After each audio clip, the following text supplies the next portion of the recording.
Hardwood Garage, March 14th, 2024. Just a little quick video about some of the updates. The 64 C10 restoration. As you can see, I've got the front end all done. All the power steering components in, hooked up, except for the pump and the lines from the pump. It's all Moog suspension components. And my engine mounting kit I got out of Tinworks out of Iowa. 4060E transmission. And I spun it around here in the garage so I could work on the rear end. Pushed it outside on a nice day, pressure washed everything. Got it back in here, got all the springs off. Thanks to the Ryobi 1/2-inch drive impact, which actually worked better than the air impact because some of these screws are really rusted. So, as you can see, the springs are out. The track bar, which goes from there to here, is out. Got new bushings coming for that. They're on the way. I've got new bushings here, energy suspension for the front arms, and a little bit of a challenge here. Got to get those old ones out of there, and just hammering them with a hammer doesn't do the trick because there's rubber in there and it's really seized it. So basically, after a few tries with a C-clamp, which bent, I found this puller in son Drew's toolbox, and so far so good. I figured I'd push the center one out first.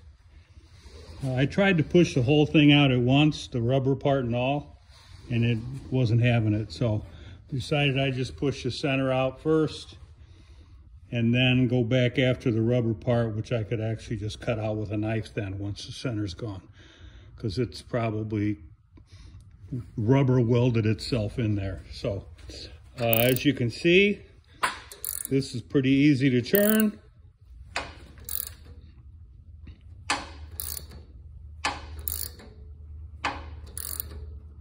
And it is moving out. So I'm gonna put the phone down. That's just a quick update where I'm at. I'm gonna put a new pinion seal in the front. I'm gonna put a new gasket in the back. Of course, flush it out, change the fluid. And the new springs are right there. And that should go together pretty quick. I've got new spring purchase top and bottom because the nut is really rusted on that one right there and the other side. So I got new ones of those. And yeah, energy suspension, everything else, polyurethane bushings going in here. So you can rag on Amazon all you want, but I tell you, they've got all the name brand products and they get you to them the next day or within a couple days. And if they don't do the job and they're the wrong ones or whatever, you send them back. No problem. So that's about it.